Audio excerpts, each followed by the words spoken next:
વાઘોડિયા તાલુકાના રામેશ્વરપુરાથી અંટોલી ગામને જોડતા રોડ પર થોડા અંતરે નવીન નાળા બનાવવામાં આવ્યા હતા. નવીન બનાવેલ નાળાની કામગીરી અધૂરી મૂકતા વાહન ચાલકોના રોષ. વરસાદ પડતા જ ચીકણી માટીના કારણે કેટલાક ટુ વ્હીલર ચાલક સ્લીપ થતા અકસ્માતના ભોગ બન્યા. તેમજ સવારે સરકારી બસ ફસાતા મુસાફરો તેમજ વિદ્યાર્થીઓ દ્વારા ધક્કો મારી બસ બહાર કાઢવામાં આવી. નવીન બનાવેલ નાળામાં તિરાડો પડતા ભ્રષ્ટાચારના આરોપો લાગ્યા. પીડબ્લ્યુડી વિભાગના અધિકારીઓ અને કોન્ટ્રાક્ટર દ્વારા કરાયેલી નવી કામગીરીમાં ભ્રષ્ટાચાર, યોગ્ય લેવલિંગની કામગીરી ન થતાં અવરજવર કરતા આસપાસના ગામના લોકો હેરાન પરેશાન. આશા ન્યૂઝ ગુજરાતી રિપોર્ટ ઉમર મંસૂરી, વાઘોડિયા. પિક્ચર બધું ઢગલે બંધ છે, આવવા જવામાં બહુ તકલીફ પડે છે. લોકો લેવલિંગ કર્યું નહીં હજુ, અને આ પેલી બેન તો રસ્તામાં પડી બી જો અમને પહેલાં કરી હરીને પડ્યા.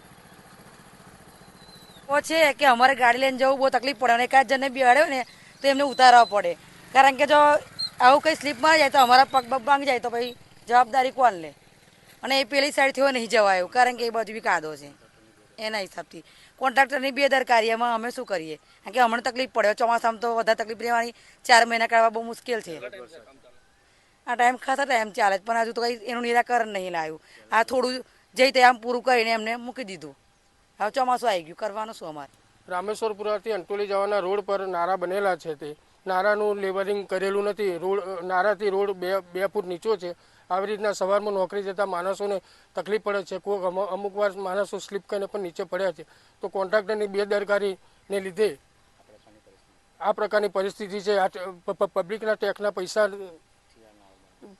પબ્લિકના ટેક્સના પૈસા ત્યાં નારું બનાવેલું છે. આ પહેલા જ વરસાદમાં આવી તકલીફ થઈ છે, તો આવનારા ચોમાસામાં કેટલીક તકલીફ પડશે. તો કોન્ટ્રાક્ટર સામે કાયદેસર પગલાં લેવા વિનંતી. એકલા આ રાજકારણ કરે છે કે પછી બીડબ્લ્યુ કરે, કઈ સમજણ નહીં પડતી ચાલુ. અને આ ઢાર તો જુઓ, કોન્ટ્રાક્ટર તો વેઠ ઉતારીને જતો રહ્યો, કોઈ અધિકારી પણ જોવાય નહીં આવતો અહીંયા આગળ. બરાબર, આ એ ટોંટિયા ભોગી જાય, બેરે ગાડી ચડે, સ્લીપ ખાતો પડતો પડતો રહી ગયો. મેં આ ટોંટિયું ભોગી જાય તો શું કરવાનું? અને ચોમાહાન દાડો પાલવાય